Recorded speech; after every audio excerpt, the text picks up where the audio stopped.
3 Men in a Boat, to say nothing of the dog. Chapter 1.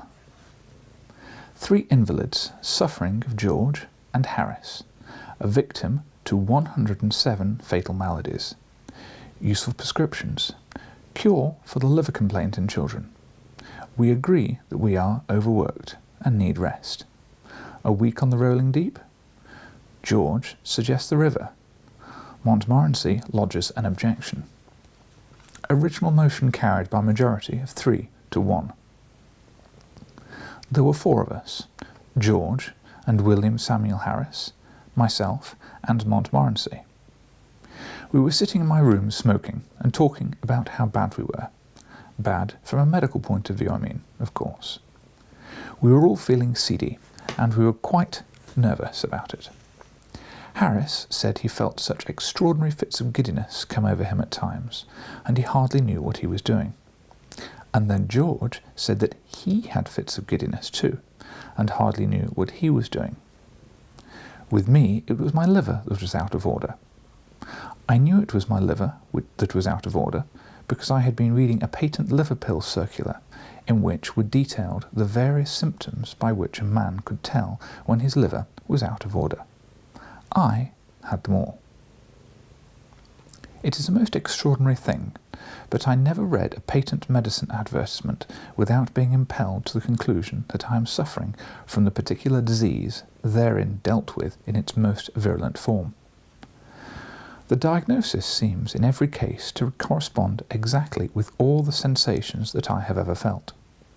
I remember going to the British Museum one day to read up the treatment for some slight ailment of which I had a touch. Hay fever, I fancy it was. I got down the book and read all I came to read, and then, in an unthinking moment, I idly turned the leaves and began to indolently study diseases generally. I forget which was the first distemper I plunged into, some fearful, devastating scourge. I know, and before I had glanced half down the list of premonitory symptoms, it was borne upon me that I had fairly got it. I sat for a while frozen with horror, and then, in the listlessness of despair, I again turned over the pages.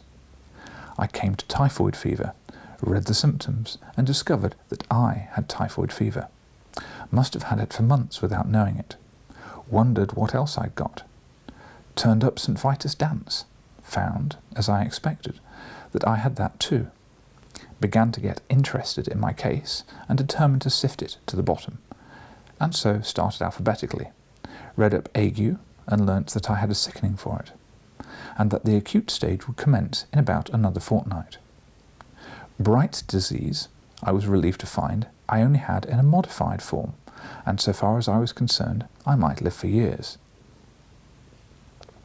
Cholera I had with severe complications, and diphtheria I seem to have been born with.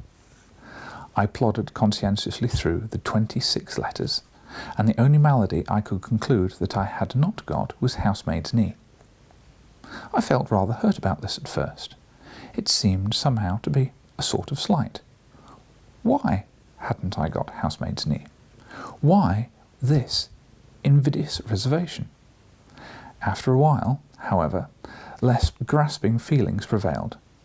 I reflected that I had every other known malady to pharmacology, and I grew less selfish and determined to do without housemaid's knee.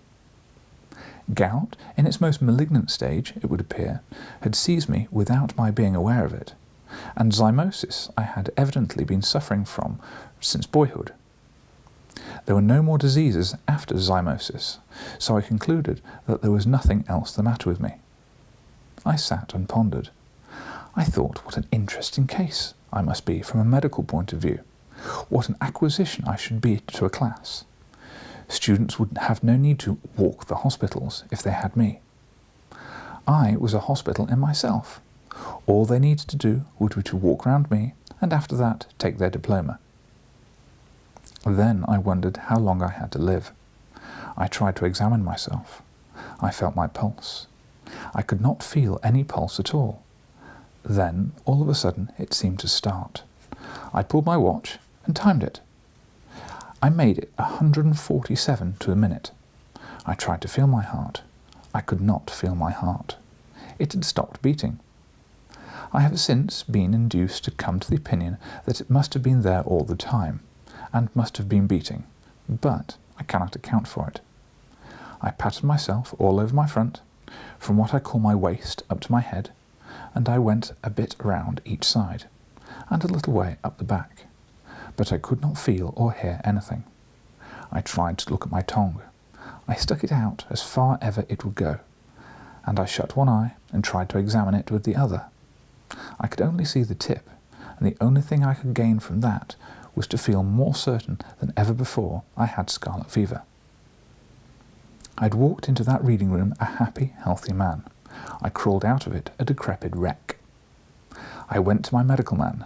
He is an old chum of mine, and feels my pulse, and looks at my tongue, and talks about the weather, all for nothing when I fancy I'm ill.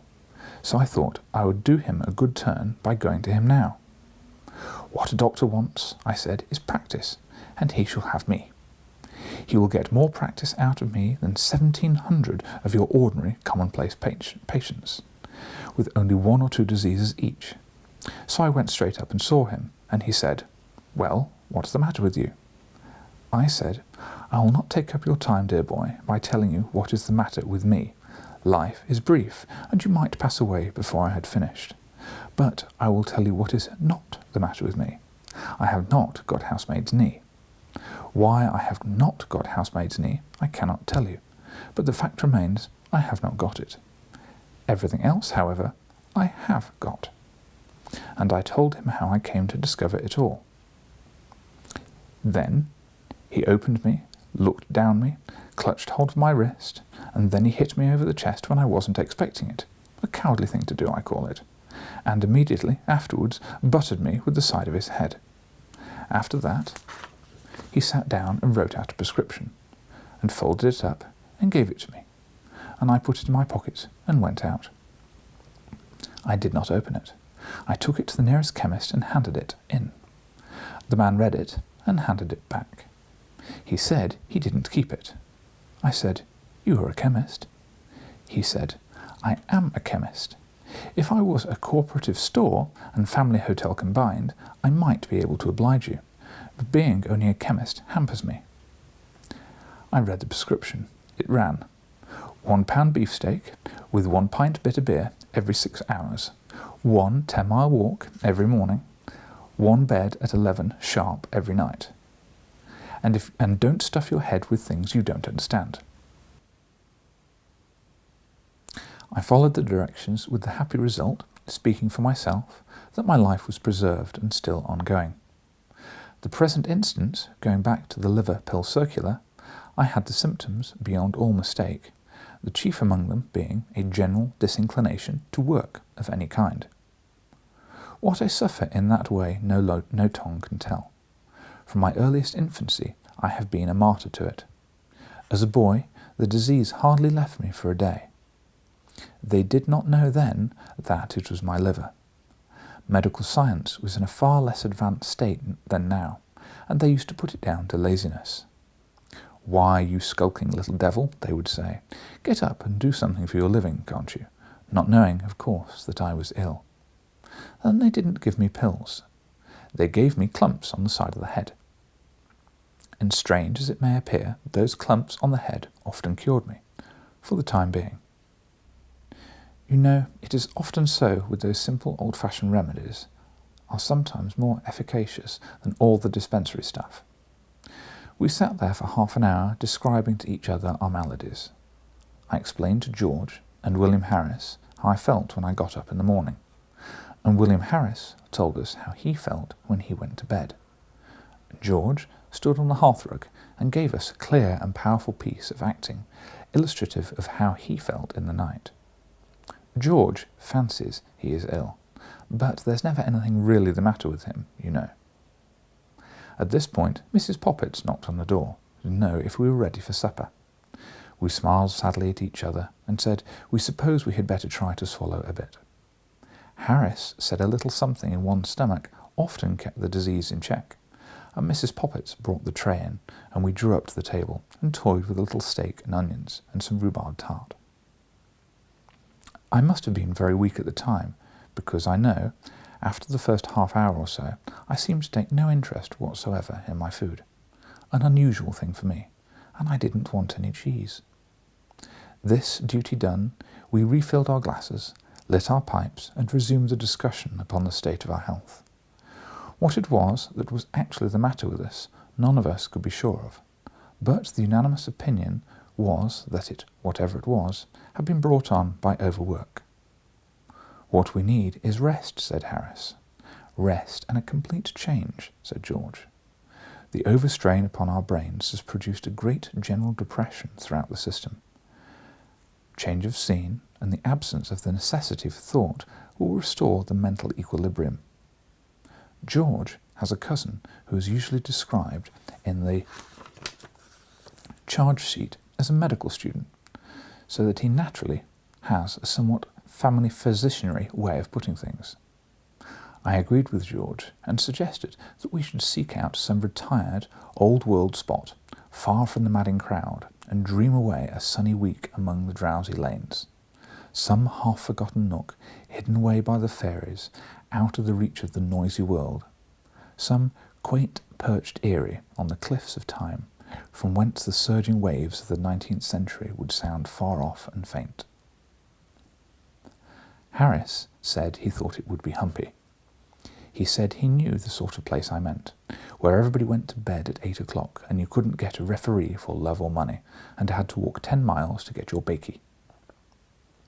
"No," said Harris, "if you want rest and change, you can't beat a sea trip." I objected to the sea trip strongly. A sea trip does you good when you are going to have a couple of months of it, but for a week it is wicked. You start on a Monday with the idea implanted in your bosom that you are going to enjoy yourself. You wave airy adieu to the boys on shore, light your biggest pipe, and swagger about the deck as if you were Captain Cook, Sir Francis Drake, and Christopher Columbus all rolled into one. On Tuesday, you wish you hadn't come. On Wednesday, Thursday, and Friday, you wish you were dead. On Saturday, you're able to swallow a little beef tea and sit up on deck, and answer with a wan, sweet smile when kind-hearted people ask you how you feel now. On Sunday, you begin to walk about again and take solid food. And on Monday morning, as, with your bag and umbrella in your hand, you stand by the gunwale waiting to step ashore, you begin to thoroughly like it. I remember my brother-in-law going for a short sea trip once for the benefit of his health. He took a return berth from London to Liverpool, and when he got to Liverpool, the only thing he was anxious about was to sell that return ticket. It was offered around the town at a tremendous reduction, so I am told, and eventually sold for 18 pence to a bilious-looking youth who'd been advertised by his medical men to go to the seaside and take exercise. "Seaside," my brother-in-law, pressing the ticket affectionately into his hand. "Why, you'll have enough to last you a lifetime, and as for exercise, why, you'll get more exercise sitting down on that ship than you would turning somersaults on dry land." He himself, my brother-in-law, came back by train. He said the North Western Railway was healthy enough for him. Another fellow I knew went for a week's voyage around the coast, and before they started, the steward came to him and asked whether he would pay for each meal as he had it, or arrange beforehand for the whole series. The steward recommended the latter course, as it would come so much cheaper. He said they would do him for the whole week at £2.5. He said for breakfast there would be fish, followed by a grill. Lunch was at 1 and consisted of 4 courses. Dinner at 6, soup, fish, entree, joint, poultry, salad, sweets, cheese, and dessert, and a light meat supper at 10. My friend thought that he would close on the £2.5 job. He's a hearty eater, and did so. Lunch came just as they were off Sheerness. He didn't feel as hungry as he thought he would, so contented himself with a bit of boiled beef and some strawberries and cream. He pondered a good deal during the afternoon, and at one time it seemed to him that he had been eating nothing but boiled beef for weeks, and at other times it seemed he must have been living on strawberries and cream for years. Neither the beef nor the strawberries and cream seemed happy. Either Both seemed discontented. At 6 they came and told him dinner was ready. The announcement aroused no enthusiasm within him, but he felt that there was some of that £2.5 to be worked off. And he held on to the ropes and things and went down. A pleasant odour of onions and hot ham, mingled with fried fresh fish and greens, greeted him at the bottom of the ladder. And then a steward came up with an oily smile and said, "What can I get you, sir?" "Get me out of this," was the feeble reply. And they ran him up quick and propped him up and over the leeward and left him. For the next 4 days he lived a simple and blameless life on thin captain's biscuits. I mean that the biscuits were thin, not the captain, and soda water. But towards Saturday he got uppish and went for a weak tea and dry toast. And on Monday he was gorging himself on chicken broth. He left the ship on Tuesday, and as it steamed away from the landing stage, he gazed after it regretfully. "There she goes," he said. "There she goes, with £2 worth of food on board that belongs to me, and that I haven't had." He said that if they had given him another day, he thought he could put it straight. So I set my face against the sea trip. Not, as I explained, upon my own account. I was never queer, but I was afraid for George. George said he should be all right, but would rather like it. But he would advise Harris and me not to think of it, as he felt sure we would both be ill. Harris said that to himself it was always a mystery how people managed to get sick at sea, as though he thought people must do it on purpose, from affectation. Said he often wished to be, but never had been able to. Then he told us anecdotes of how he had gone across the channel when it had been so rough the passengers had to be tied into their berths, and he and the captain were the only two living souls on board who were not ill. Sometimes it was he and the second mate who were not ill, but it was generally he and one other man. If not he and one other man, it was he by himself. It is a curious fact that nobody is ever seasick on land.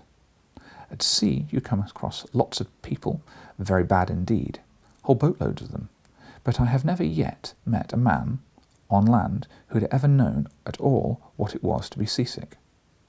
Where the thousands upon thousands of bad sailors that swarm into every ship hide themselves when they're on land is a mystery. If most men were like a fellow I saw at Yarmouth boat one day, I could account for the seeming enigma easily enough. It was just off Southend Pier, I collect, and he was leaning out through one of the portholes in a very dangerous position. I went up to try and save him. "Hi, come further in," I said, shaking him by the shoulder. "You'll be overboard." "Oh my, I wish I was the only answer I could get. And there I had to leave him. 3 weeks afterwards I met him in the coffee room of the Bath Hotel, talking about his voyages and explaining with enthusiasm how he loved the sea. "Good sailor," he replied in answer to a mild young man's envious query. "Well, I did feel a little queer once, I confess. It was off Cape Horn. The vessel was wrecked next morning." I said, "Weren't you a little shaky by Southend Pier one day and wanted to be thrown overboard?" "Southend Pier," he replied, with a puzzled expression. "Yes, going down to Yarmouth. Last Friday, 3 weeks. "Oh, yes," he answered, brightening up. "I remember now. I did have a headache that afternoon. It was the pickles, you know. They were the most disgraceful pickles I'd ever tasted in a respectable boat. Did you have any?" For myself, I have discovered an excellent preventative against seasickness in balancing myself. You stand in the centre of the deck, and as the ship heaves and pitches, you move your body about so as to keep it always straight. When the front of the ship rises, you lean forward till the deck almost touches your nose, and when its back gets up, you lean backwards. This is all very well for an hour or two, but you can't balance yourself for a week after. George said, "Let's go up the river." He said we should have fresh air, exercise and quiet. The constant change of scene would occupy our minds, including what there was of Harris's, and the hard work would give us a good appetite and make us sleep well. Harris said he didn't think George ought to do anything that would have the tendency to make him sleepier than he already was, as that might be dangerous. He said he didn't very well understand how George was going to sleep any more than he did now, seeing that there were only 24 hours in each day, summer and winter alike. But thought that if he did sleep any more, he might just as well be dead, and so save his board and lodging. Harris said, however, that the river would suit him to a T. I don't know what a tea is except a 6-penny one, which includes bread and butter and cake ad lib, and is cheap at the price if you haven't had any dinner. It seems to suit everybody, however, which is greatly to its credit. It suited me to a T too, and Harris and I both said it was a good idea of George's, and that we said it in a tone that seemed to somehow imply we were surprised that George should have come out a sensible idea. The only one who was not struck with the suggestion was Montmorency. He never did care for the river, did Montmorency. It's all very well for you fellows, he says. You like it, but I don't. There's nothing for me to do. The scenery is not in my line, and I don't smoke. If I see a rat, you won't stop, and if I go to sleep, you'll get fooling about the boat and slop me overboard. If you ask me, I call the whole thing bally foolishness. We were 3-1, however, and the motion was carried. End of chapter 1.